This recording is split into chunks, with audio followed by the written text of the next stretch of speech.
hari terakhir pengumuman pendaftaran pasangan calon gubernur wakil gubernur Kalimantan Barat. Jadi kami pandang perlu untuk menyampaikan informasi terbaru kepada masyarakat melalui teman-teman media. Jadi sebagaimana yang teman-teman lihat dalam pengumuman kami, tidak mencantumkan lagi persyaratan kursi untuk pendaftaran pasangan calon, tapi sudah menggunakan 8,5% dari suara sah partai politik peserta pemilu anggota DPRD Provinsi Kalimantan Barat pada pemilu 2024. Pada Pak Ketua dan Bu Saripah, waktunya kami persilakan.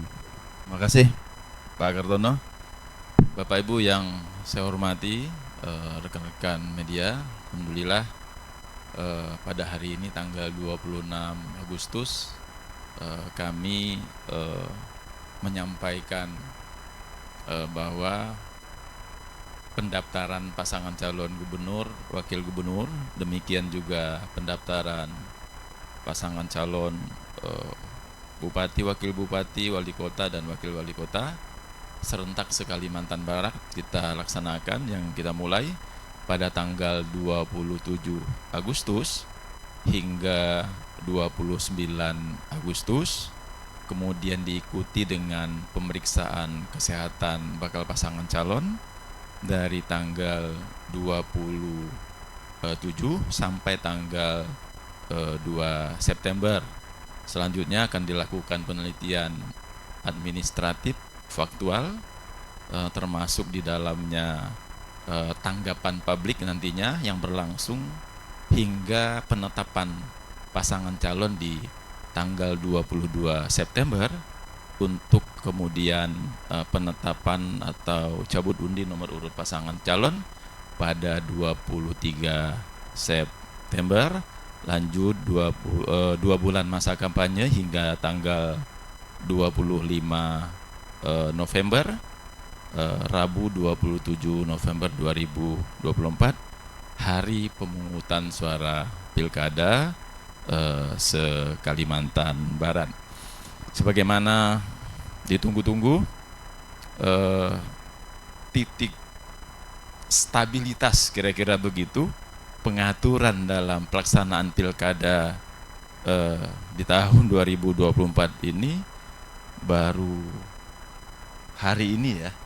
Tadi malam kita terima, yaitu perubahan PKPU 8 ke terakhir PKPU 10 2024 sebagai bagian atau keputusan stabilitas atau stabil terakhir yang memastikan seluruh keputusan, seluruh peraturan yang dilaksanakan KPU sesuai dengan putusan Mahkamah Konstitusi dan aturan perundang-undangan yang menyangkut pemilihan kepala daerah. Kalau sebelumnya disebutkan berdasarkan jumlah kursi, maka untuk pengaturan pemilihan kepala daerah itu, maka potret dukungan atau syarat dukungan itu murni berdasarkan suara sah yang dihitung berdasarkan jumlah DPT pada satu wilayah untuk mendapatkan prosentase dasarnya, apakah di angka 6,5 hingga di 10%.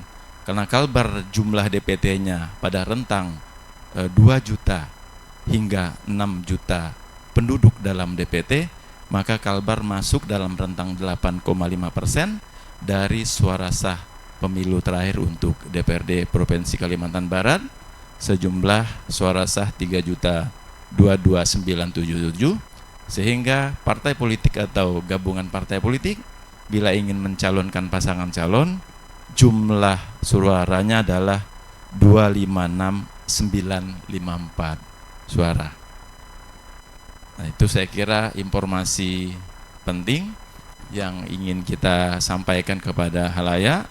Bila partai politik atau gabungan partai politik ingin mendaftar yang dimulai besok, maka pengaturan soal suara sah itu sudah ditentukan melalui PKPU 10 tahun 2024 termasuk syarat umur juga saya kira hal-hal yang krusial selama ini dibahas, tidak lagi mengikuti jadwal pelantikan tapi dihitung sejak penetapan pasangan calon di 22 September 2024.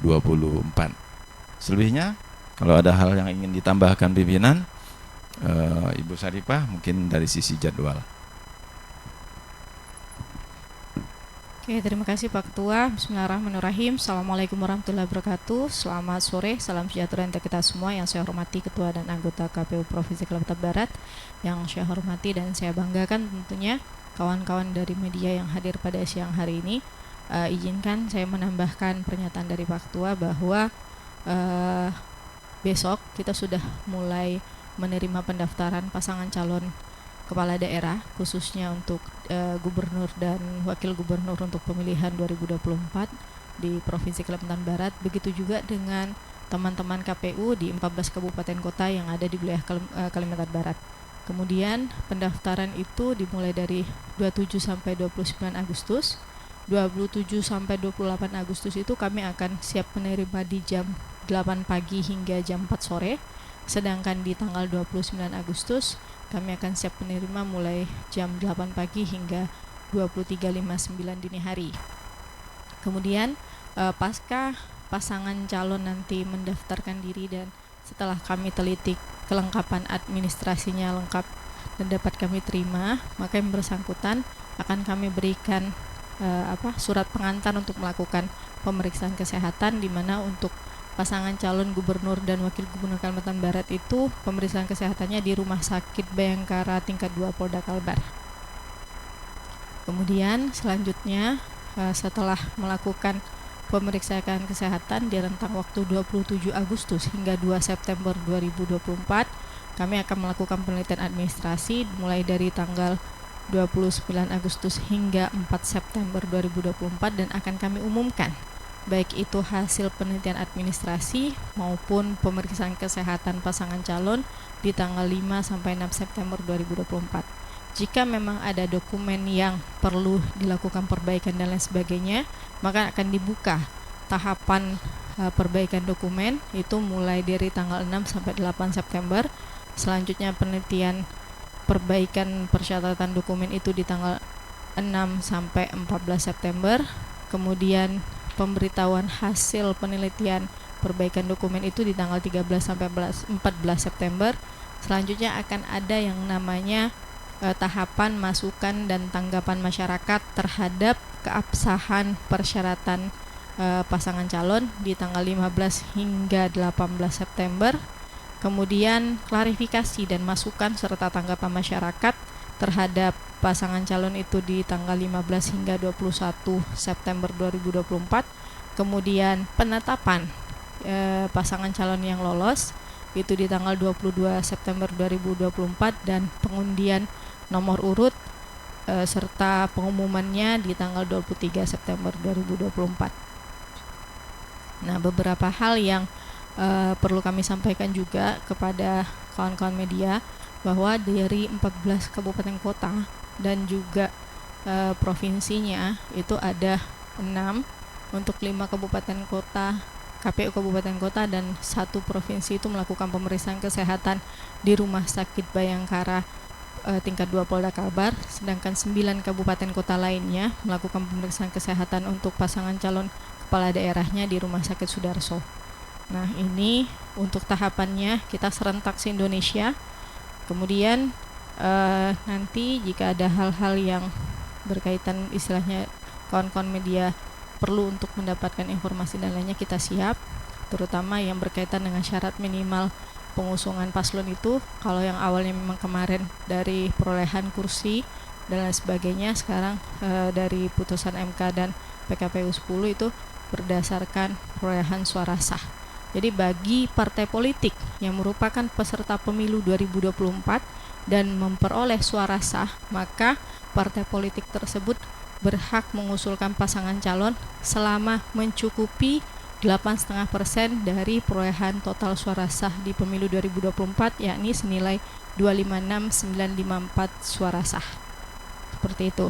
Kemudian saat pelaksanaan pemeriksaan kesehatan kami juga mempersilahkan kawan-kawan media untuk hadir di Rumah Sakit Bayangkara tingkat 2 Polda Kalbar di pagi hari tentunya sebelum pasangan calon melakukan pemeriksaan kesehatan. Mereka akan melakukan konferensi pers terlebih dahulu seperti itu.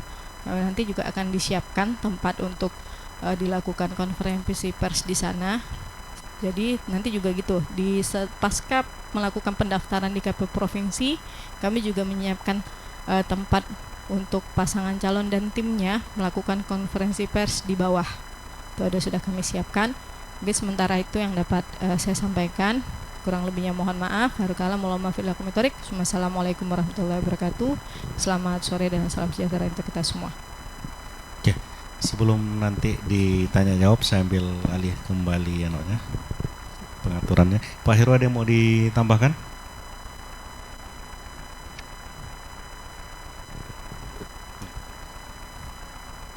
Silakan Pak, ini live kita tadi.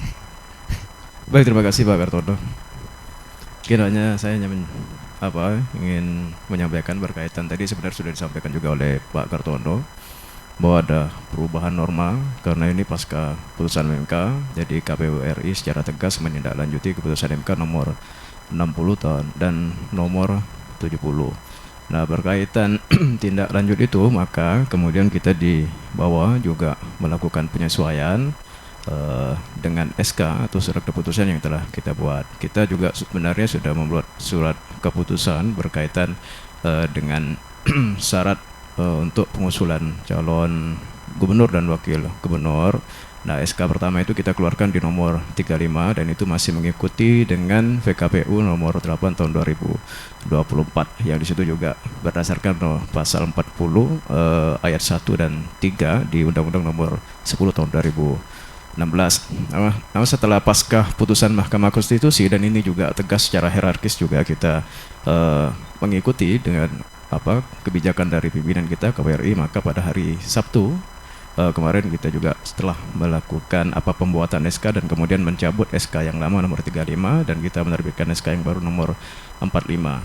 Jadi ketentuan syarat minimal itu kita mengikuti keputusan MK yang mana sebelumnya itu 25% suara sah pemilu. Terus kemudian juga yang mengajukan itu di ayat 3 dari pasal 40 itu adalah hanya partai yang mempunyai kursi. Namun kemudian kan MK memutus bahwa pasal tersebut bertentangan seperti itu. Dan kemudian kita sudah menuangkan norma atau amar putusan dari Mahkamah Konstitusi nomor 60 dan juga 70 itu terutama di keputusan MK nomor 60 itu di dalam keputusan MK nomor 45 bahwasanya partai politik dalam mengusulkan calon gubernur dan wakil gubernur itu basisnya adalah perolehan suara sah atau akumulasi suara sah dari partai politik yang mengikuti pemilu di tahun 2024. Nah, tadi juga sudah disebutkan sama ketua bahwa akumulasi persentase dasar yang menjadi dasar untuk penghitungan suara sah itu adalah menyesuaikan dengan putusan MK bahwa ketika jumlah pemilih di antara jumlah penduduk di dalam daftar pemilih di antara 2 juta maka itu 10%, dan ketika jumlah penduduk di dalam daftar pemilih itu di antara 2 juta dan 6 juta itu 8,5%, dan jumlah DPT kita pada pemilu 2024 itu adalah 3.958.561, maka kita di antara 2 juta dan 6 juta. Jadi di situ disebutkan ketika di antara itu adalah 8,5%. Nah, 8,5% itu nanti kemudian dikalikan dengan jumlah suara sah pemilu terakhir ya 2024 kemarin, maka hasilnya tadi yang disebutkan oleh Bu Sarepa itu adalah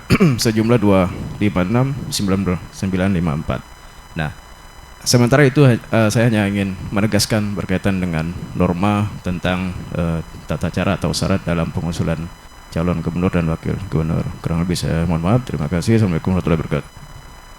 Oke, terima kasih Pak Heru Hermansyah nih, Kadip Hukum dan Pengawasan.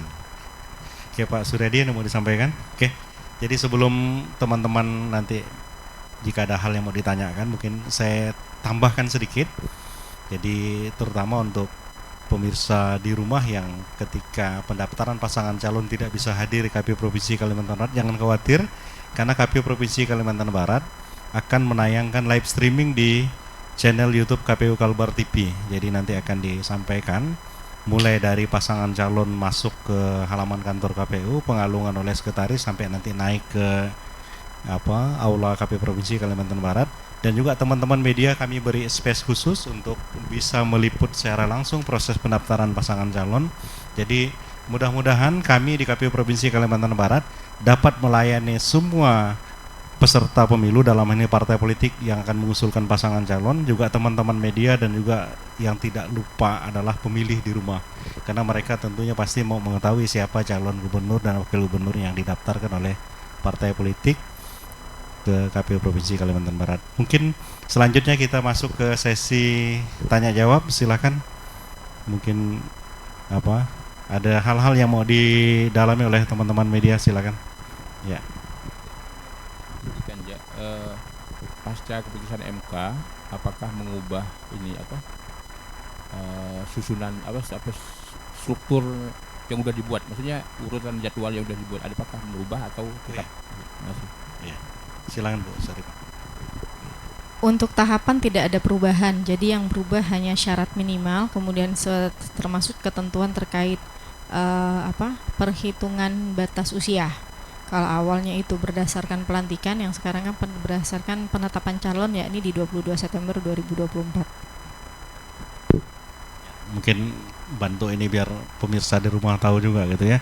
Jadi dalam amar putusan Mahkamah Konstitusi nomor 60/PUU/Romawi 22/2024 di amar putusan angka 2 huruf B itu yang disesuaikan karena perasa itu sama pemberlakuan dengan kalau pasangan calon maju lewat jalur perseorangan. Jadi supaya equal treatment untuk semua peserta pemilu, baik yang melalui jalur partai politik dan juga melalui jalur perseorangan. Kemudian kalau kita membaca juga pertimbangan mahkamah supaya tidak ada suara pemilih yang sia-sia, karena di norma sebelumnya, sebelum putusan MK 60, yang bisa mengusung pasangan calon itu dengan 20% kursi dan 25% suara sah hasil pemilu terakhir, itu hanya partai politik yang memiliki kursi di parlemen. Supaya tidak ada suara pemilih yang terbuang sia-sia, maka MK mengeluarkan putusan itu dan dituangkan oleh KPU dalam perubahan atas PKPU 8 2024 yang ditetapkan dengan dalam PKPU nomor 10 2024. Kalau di putusan 70 yang dilihat oleh KPU itu di pertimbangan mahkamah.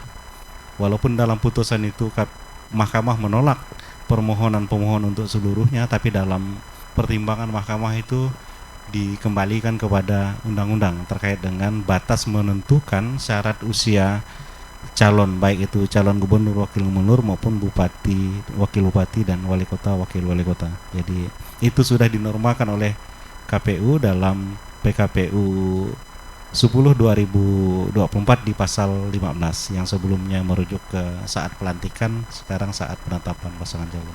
Mungkin itu tambahan sedikit, silakan. Ada yang mau didalami lagi? Ya.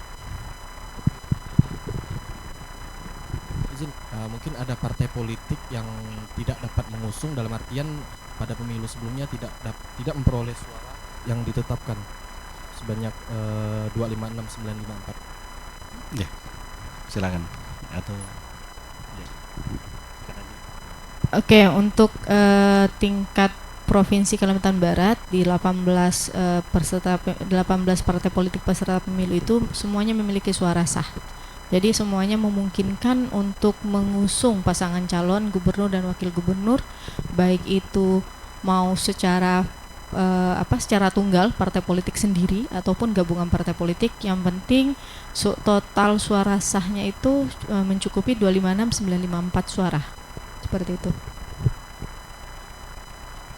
Ya, dia punya kursi di parlemen atau tidak di pemilu 2024 kemarin, dia tidak masalah. Yang penting dia punya suara sah. Seperti itu. Karena pijakan dasarnya setelah dibacakan putusan MK nomor 60 dan juga dilakukan perubahan PKPU 8 menjadi PKPU 10, maka dasar untuk pengajuan calonnya tidak lagi memperhatikan kursi, tapi fokus ke suara sah pemilu, hasil pemilu terakhir. Mungkin itu penegasannya. Ada lagi? Kalau tidak ada, mungkin kami sampaikan sedikit alurnya. Nanti pasca pasangan calon diterbitkan tanda terima pendaftaran oleh KPU Provinsi Kalimantan Barat, maka kami juga mempersiapkan tempat konferensi pers di bawah, yang kalau teman-teman lihat tadi ada 2 tenda, satu tenda lebih kecil. Jadi itu bukan untuk konsernya konsernya Noah gitu ya, karena kami tidak mampu, di samping Noah sudah tidak menyediakan untuk konser lagi gitu ya. Jadi itu untuk nanti konferensi pers kalau dalam keadaan normal, artinya tidak ada hujan segala macam. Kalau nanti pasca pasangan calon diterbitkan misalnya tanda terima pendaftarannya, ternyata kondisinya tidak memungkinkan untuk melakukan pers conference di bawah, maka kami juga akan menyiapkan tempat kedua nanti di RPP kita. Jadi kita siapkan, mungkin kondisinya tidak terlalu terang benderang seperti di bawah gitu ya.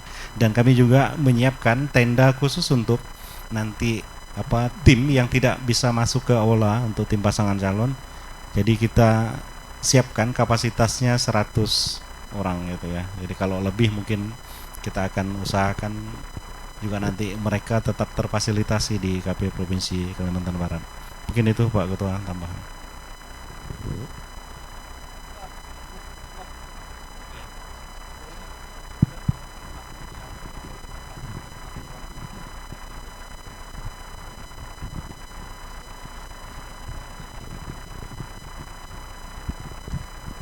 Oke, kalau terkait konfirmasi kehadiran itu kan kita mintanya secara bersurat secara resmi H-1 sebelum datang itu yang bersangkutan, maupun baik itu partai politik atau gabungan partai politik ataupun LO-nya, bersurat secara resmi pemberitahuan kepada kami H-1. Hingga saat ini masih belum ada yang bersurat kepada kami. Kalau cuma by lisan kan itu tidak bisa kita sampaikan seperti itu. Jadi harus real melalui by surat seperti itu. Dan untuk permintaan akses silon juga saat ini belum ada. Ya, karena pendaftaran itu melalui silon ya, jadi mereka harus menginput datanya di silon, kemudian mencetak dokumennya, nanti menyampaikan hard copy-nya disandingkan dengan yang ada di silon. Jadi kalau sampai hari ini di teman-teman teknis belum menerima permohonan user silon, artinya kalau sampai pukul 16 nanti belum ada yang mengajukan, jadi bisa jadi besok belum mulai lah kita menerima. Tapi jam 8 pagi kami tetap akan standby di sini, akan melakukan seremonial pembukaan penerimaan pendaftaran pasangan calon. Nanti di tanggal 29 pukul 23.59 juga secara seremonial kami menutup penerimaan pendaftaran pasangan calon. Karena tidak boleh lagi yang datang nanti setelah pukul 23.59 gitu ya. Oke, mungkin demikian Pak Ketua. Ada yang mau sampaikan di closing statement?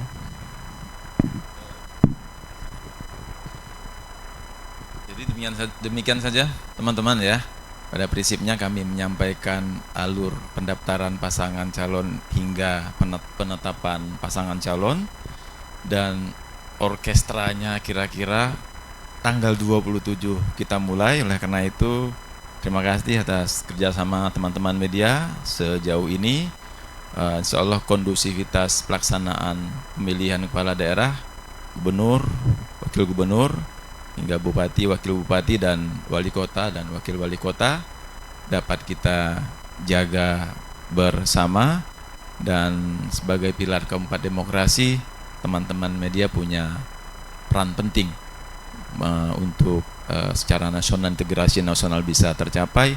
Dalam konteks lokal, integrasi lokal bisa kita hadirkan dengan rangkaian pemilihan kepala daerah sepanjang tahun 2024. Terima kasih kawan-kawan atas perhatiannya. Selamat sore. Delka Talino Bacuramin Kasaruga Sengat Kajubata. Assalamualaikum warahmatullahi wabarakatuh. Terima kasih Pak Ketua, terima kasih teman-teman media atas kesediaannya hadir di KPU Provinsi Kalimantan Barat.